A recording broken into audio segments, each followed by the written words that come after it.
네, 남관표 대사님께 질의하겠습니다.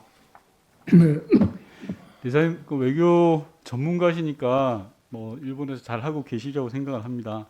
현지에서의 외교의 방향에 대해서 뭐 잘 모르지만 제가 한 두 가지 정도 말씀을 드리고 싶습니다. 앞서 여러 의원님들께서 대일본 관련한 산적한 여러 문제들은 많이 짚어 주셨던 것 같습니다. 근데 이제 제가 말씀드리고 싶은 건 일본이 바라보는 대한민국이 이전과는 좀 다른 것 같다라는 겁니다. 어떤 거냐면 예전에는 한 수 아래로 보다가 이제는 어깨를 견줄 만큼 되어서 일종의 경쟁 상대로 보는 것 아니냐라는 생각이 좀 듭니다. 그래서 이 부분은 뭐 일본의 지도부 전체가 그렇다는 게 아니라 일부 우익들의 입장일 수도 있을 것 같고요.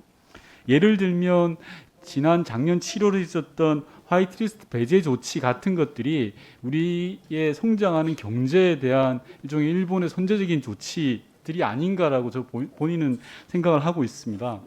특히 일본 내 일부 우익 세력들은 한국과의 갈등 관계를 이용하는 측면들이 왕왕 있어 왔습니다.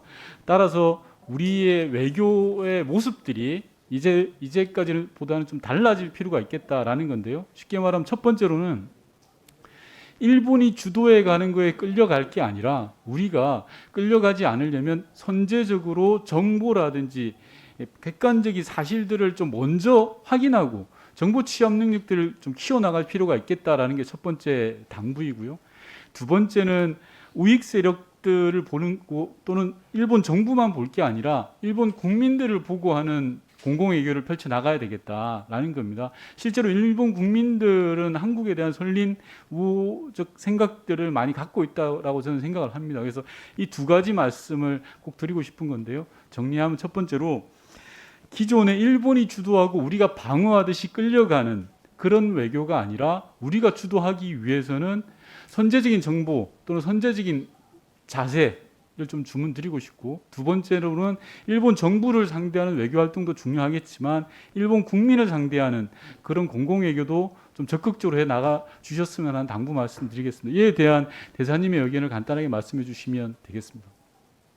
예, 말씀하신 대로 지금 한국과 일본 사이의 그런 국력이나 상호 상대적인 관계는 과거에 비해서 굉장히 다른 그런 모습을 보이고 있습니다. 그런 또 달라진 상황에 따라서 그 상황을 보고 인식하고 또 평가하는 그런 눈들이 다르기 때문에 또 과거와는 다른 사회 현상들이 나오고 있다고 생각합니다.